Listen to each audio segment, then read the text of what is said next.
They prepare to defend that crown. There's only one thing on their minds. Are you ready for some football? The Philadelphia Eagles quarterback is a gridiron magician, a master of illusion, a practitioner of sleight of hand. Your eyes may see, but they won't believe. Tonight, you'll be watching the greatest escape artist in the NFL. His ability to frustrate opposing pass rushers with his elusiveness has made him one of the most dynamic and entertaining performers in the game today. He is the NFL's all-time rushing leader among quarterbacks. He is Randall Cunningham. If I can escape out of a straitjacket, if I can escape out of a pocket, it's all the same thing. It's showmanship. And I think that people like Deion Sanders, myself, so we have a little bit of flash to us. But if that's what the fans enjoy, escaping or whatever it takes is what it's all about. Also in Randall's bag of tricks is levitation. He possesses the ability to raise his body to unthinkable heights, often elevating his entire team to victory in the process. I'll go up, try to get about 20 yards, step out of bounds, jump over somebody's head, do whatever it takes to win. That's just my style, and I love it. And I'm going to continue playing like that. Randall Cunningham's magic act will be on display tonight as the Eagles take on the Houston Oilers on ABC's Monday Night Football.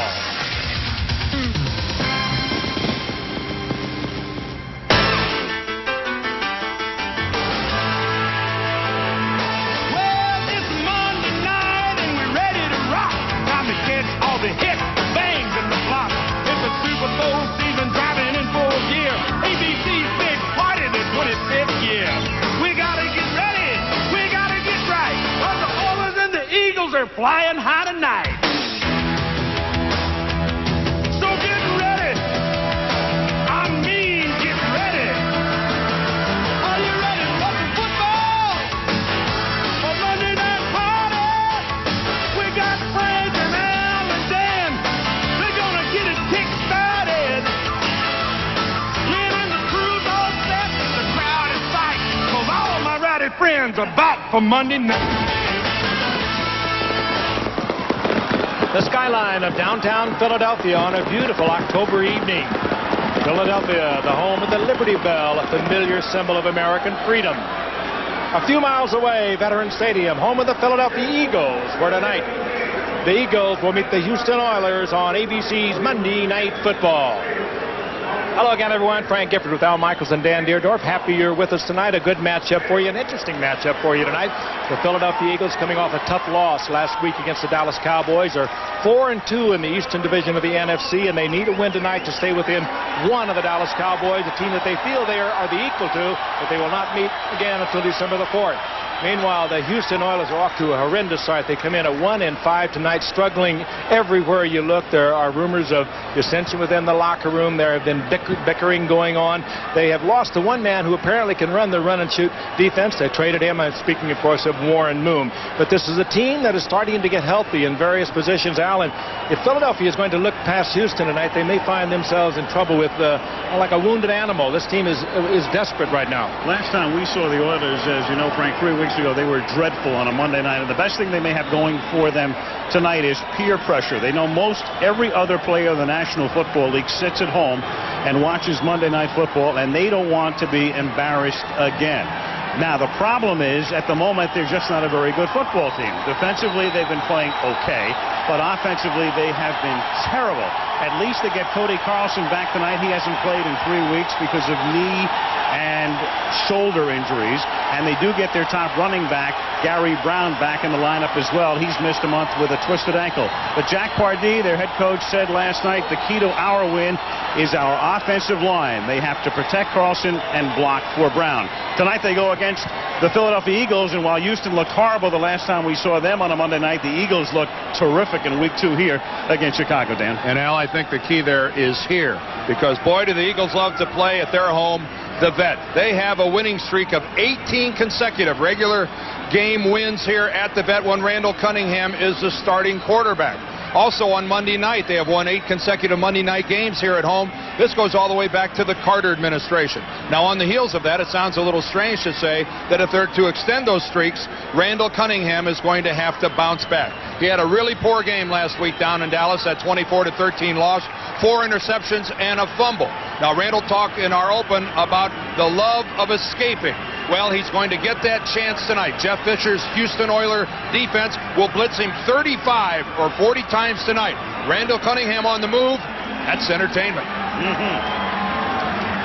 And the Philadelphia Eagles and Randall Cunningham will get the ball right off the bat as they have won the toss, and Al Del Greco has just 1 touchback this season, and that's a familiar story. A huge difference in 1994, moving the spot of the kickoff back to the 30-yard line.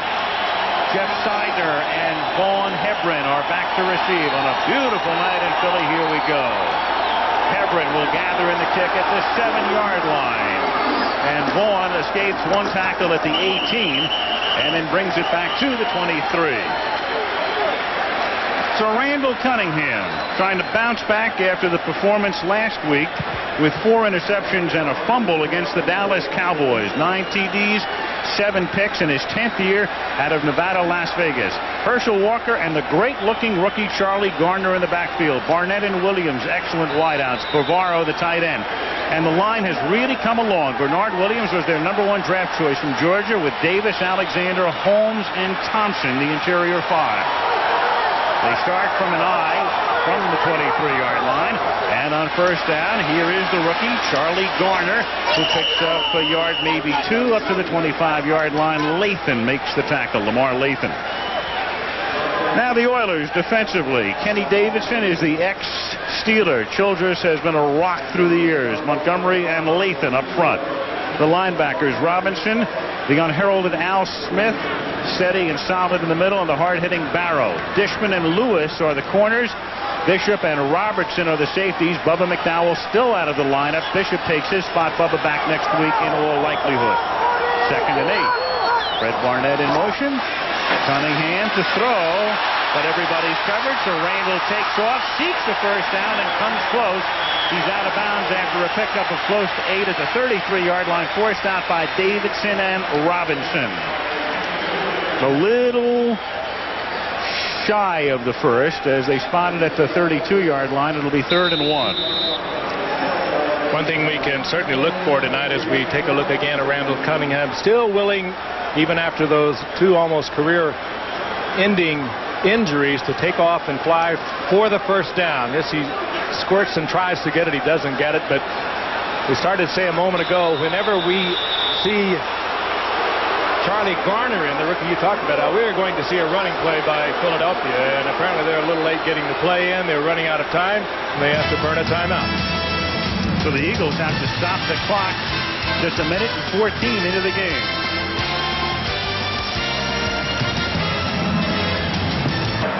Philadelphia forced to take an early timeout, upcoming a 3rd and 1, and Randall Cunningham this year has carried the ball 7 times on 3rd and 1 and has been successful on each occasion. The Eagles as a team 17 for 18 on 3rd and 1. Walker and Garner in the backfield. Opening drive of the game. Philly from its own 32. There's movement up front as Garner takes it up to the 34-yard line. Appears to have the first down. Wortham makes the tackle. No flag on the play. Montgomery and Alexander appeared to be moving before the snap. Montgomery looked to me like he was in the neutral zone. If not, he was real close to it. He definitely had rocked forward, fell forward in his stance, and must have been far enough from the ball that he didn't fall into the zone. Take a look. There he is, 94 at the bottom of our screen. The only explanation for that is that he was so far off the ball that he had that room to give without getting into the neutral zone. No penalty, and it's academic in a way because they pick up the first down from the 34-yard line. Cunningham.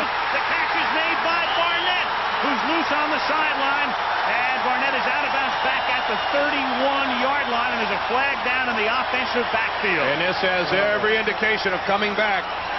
That's the old hold flag. The linemen don't like to move if they don't have to, and when they stay in one place, it's a pretty good indication of plays coming back.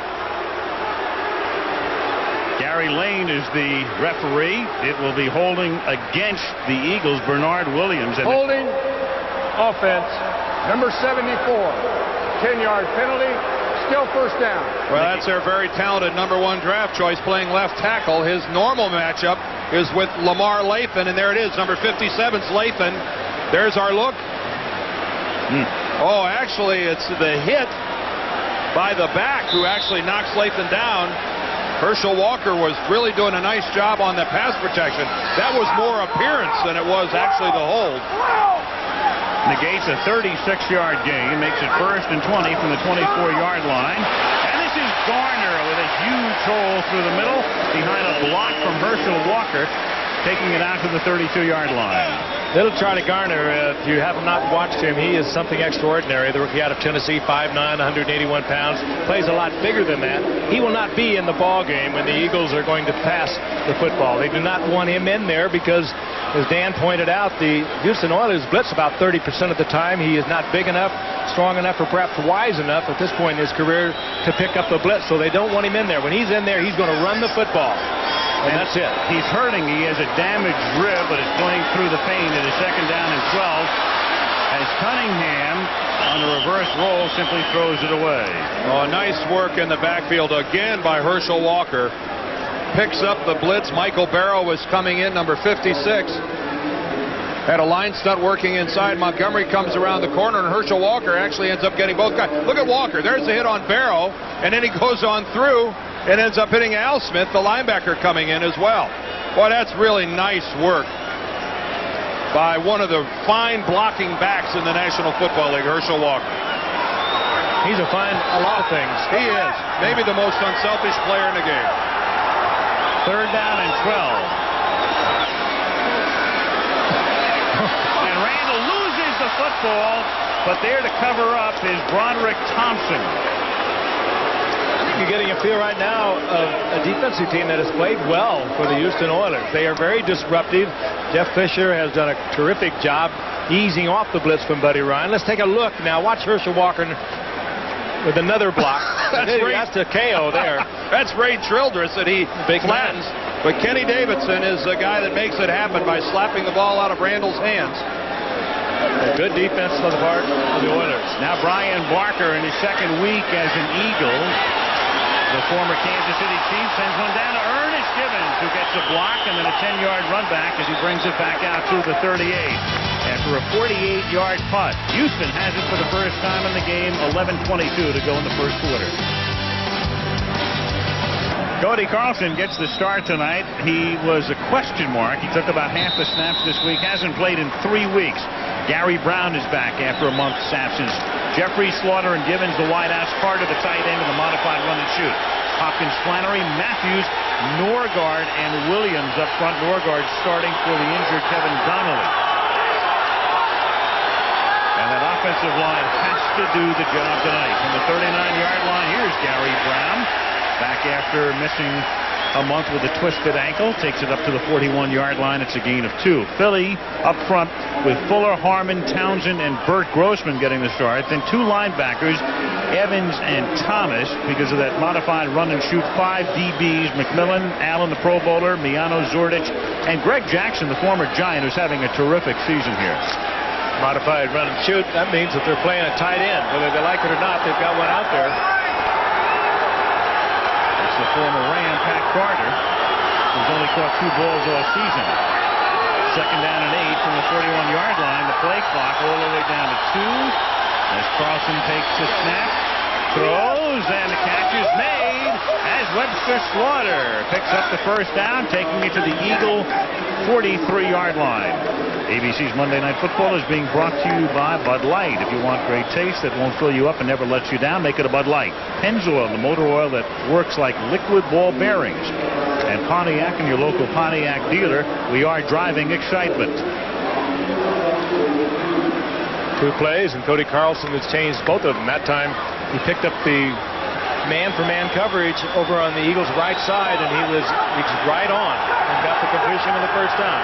We saw Bud Carson, the Eagle defensive coordinator, his unit right now, working against the Oilers on a 1st and 10. And Gary Brown Brown, who grew up in Pennsylvania in the town of Williamsport, takes it to the 35-yard line. So a homecoming of sorts for Gary Brown, who really came on last year when Lorenzo White got hurt.